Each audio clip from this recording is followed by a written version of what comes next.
우리는 어제까지 하나님 나라의 토대가 되는 씨 뿌리는 비유를 함께 알아보았고, 오늘부터는 좀 더 본격적으로 주님께서 말씀하신 그 비유에 대해서 좀 더 알아보면 좋을 것 같습니다. 그래서 중요한 사실은 뭔가 하면, 하나님께서는 영이고 생명이시고 그분은 눈에 보이는 물질 세계만 창조하신 것이 아니라 눈에 보이지 않는 세계, 비물질 세계도 창조하시고 통치하신다는 사실입니다. 우리는 하나님께서 하나님의 형상을 따라 모양대로 지음을 받았으나, 우리가 타락함으로 인해서 하나님의 영이 떠남으로 우리의 혼은 자신의 생각과 감정을 자신과 동일시함으로 인해서 몸의 종노릇을 하게 되었을 뿐만 아니라, 하나님의 영이 떠남으로써 본래는 하나님의 영 안에서 보이지 않는 세계를 통해서 보이는 세계를 통치하는 하나님의 대리인의 직분을 받고, 우리는 하나님의 현현으로 살아야 되는데, 하나님의 영이 떠남으로써 우리는 눈에 보이는 이 물질 세계만이 전부인 것처럼 착각하고 살게 되었다라는 것입니다. 그리고 보이지 않는 세계를 두려워하게 되고, 우리는 이 땅에서 필요와 결핍을 채우기 위해서 보이지 않는 세상에 있는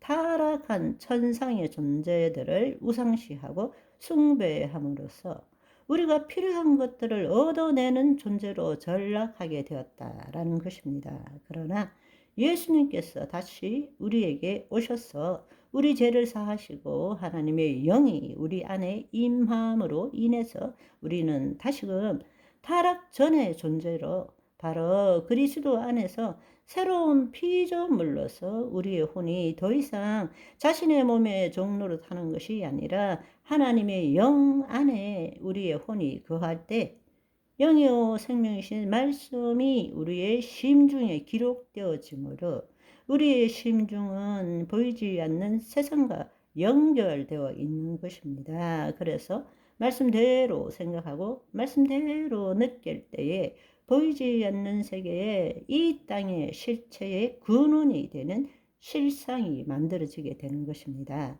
믿음은 바라는 것들의 실상, 보이지 않는 것들의 증거라고 말씀하셨습니다.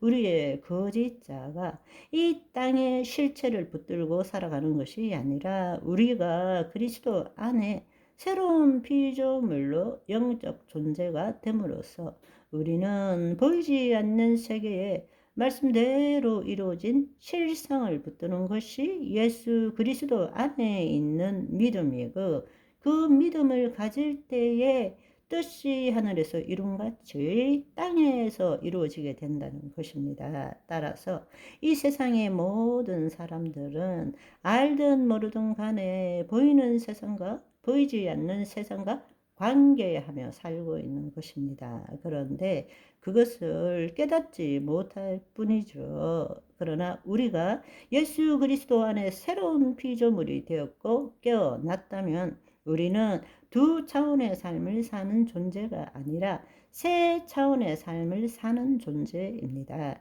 하나님의 영이 임함으로 다시금 영의 나라, 그리스도의 나라, 말씀의 나라, 하나님의 통치 안에 들어가기 때문입니다. 그곳에서 주님이 주시는 말씀, 그 말씀대로 생각하고 느낌으로써 보이지 않는 세상에 이 땅의 실체의 근원이 되는, 본질이 되는 실상을 볼 수 있게 되고 붙들 수 있게 된다는 것입니다. 그것을 다른 말로 뜻이 하늘에서 이루어진 것 같이라고 말씀하신 것입니다. 그럴 때 그 결과가 무엇인가? 보이는 세계의 그 실상의 실체가 나타나게 된다는 것입니다. 우리에게 바로 그 통치권을 주신 것입니다.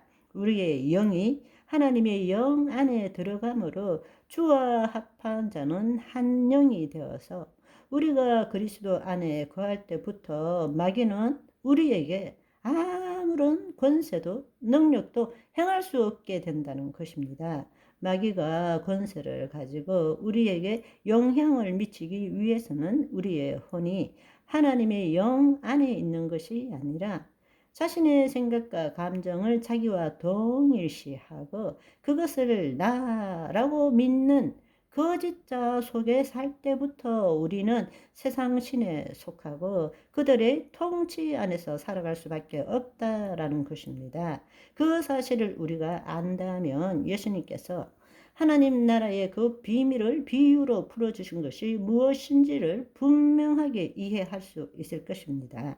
중요한 사실은 오늘날 하나님 나라의 비밀을 비유로 예수님이 설명하셨는데 이것을 해석할 때에 차원적인 관점에서 보지 않고 알레고리적으로 해석을 해서 예수님이 이 땅의 것을 가지고 비유로 말씀하신 것 그것의 의미를 두고 그것을 가지고 우리가 교훈을 받고 책망을 받고 바르게 함으로 해석하는 우리의 삶에 도움이 되는 하나님이 우리를 가르치는 것으로 그렇게 해석하고 있다라는 것입니다. 그리고 또 한 가지는 시간적인 관점에서 하나님 나라의 확장, 하나님 나라의 성장, 현재적 하나님 나라와 미래적 하나님 나라를 비교하는 그러한 시간의 관점에서 해석하고 있다라는 것입니다. 그러나 분명히 알아야 될 사실은 우리가 이 세 차원에 이해한다면 예수님께서 우리에게 주시는 것은 하나님 나라를 알도록 하기 위해서 이 땅의 것을 가지고 비유한 것입니다. 따라서 우리는 성령의 인도함을 받아야 되고 그 모든 것들은 차원적인 관점에서 이해할 줄 알아야 한다는 것입니다. 그런데 오늘날 많은 사람들이 착각하고 있는 것은 과학자나 혹은 초월의식을 추구하는 사람들은 흔히들 자연세계와 초자연계로 이렇게 나누고 있고 자연계는 물질 세계로 보고 있고 초자연계는 비물질 세계 혹은 영적 세계로 같이 보고 있는 거예요. 결코 이 세계는 물질 세계와 비물질 세계로만 나누어질 수 없다라는 것입니다. 물질 세계와 비물질 세계를 통치하는 것이 하나님의 나라 영의 세계라는 것입니다. 아멘. 오늘은 여기까지. 바이바이.